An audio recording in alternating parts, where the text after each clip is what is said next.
இலங்கையில் உள்ள திருக்கோணேஸ்வர ஆலயத்தில் நடைபெறும் சிவராத்திரி நிகழ்விற்கு கிழக்கு மாகாண ஆளுநர் செந்தில் தொண்டமான் ஏற்பாட்டில் இந்தியாவில் இருந்து ஆதீனங்கள் அழைத்து வரப்பட்டுள்ளனர். கூடுதல் விவரங்களை செய்தியாளர் ராஜேஷ் வழங்க கேட்கலாம். ராஜேஷ், வணக்கம். முழு விவரங்கள் என்ன? வணக்கம். பஞ்ச ஈஸ்வரங்களில் ஒன்றாக விளங்கக்கூடிய திருக்கோணேஸ்வரம் இலங்கையினுடைய புகழ்பெற்ற ஆலயங்களில் ஒன்றாக விளங்குகிறது. இலங்கையில் மட்டுமில்லாமல் உலக அளவில் இருக்கக்கூடிய வழிபாட்டு தலங்களில் மிக மிக பழமையான வழிபாட்டு தலங்களில் ஒன்றாகவும் இது திகழ்ந்திருக்கிறது. இந்த கோவில் 18ஆம் மகாசக்தி பீடங்களில் அந்த தொடர்ந்து பீடமாகவும் தந்திர சூடாமணி மற்றும் 51 சக்தி பீடங்களின் தேவியின் சிலம்பு விழுந்த பீடமாகவும் கருதப்படுகிறது. இப்படி பல்வேறு சிறப்புகள் இருக்கக்கூடிய இந்த கோவிலுக்கு இந்த ஆதீனங்கள் வரவழைப்பதற்கான ஏற்பாடுகள் செய்யப்பட்டிருக்கிறது.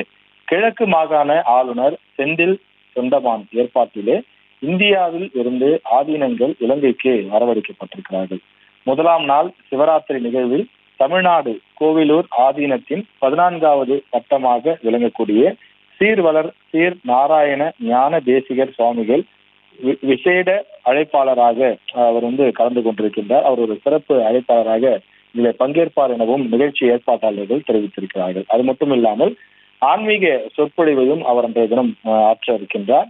பெருந்திரளான பக்தர்கள் இந்த நிகழ்விலே கலந்து கொள்வதற்கான அந்த விரிவான ஏற்பாடுகள் செய்யப்பட்டிருக்கிறது.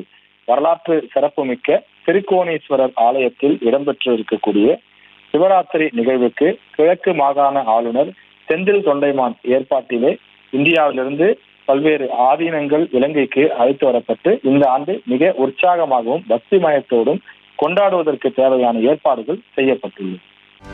செய்திகளை உடனுக்குடனும் துல்லியமாகவும் தெரிந்து கொள்ள சப்ஸ்கிரைப் பண்ணுங்க.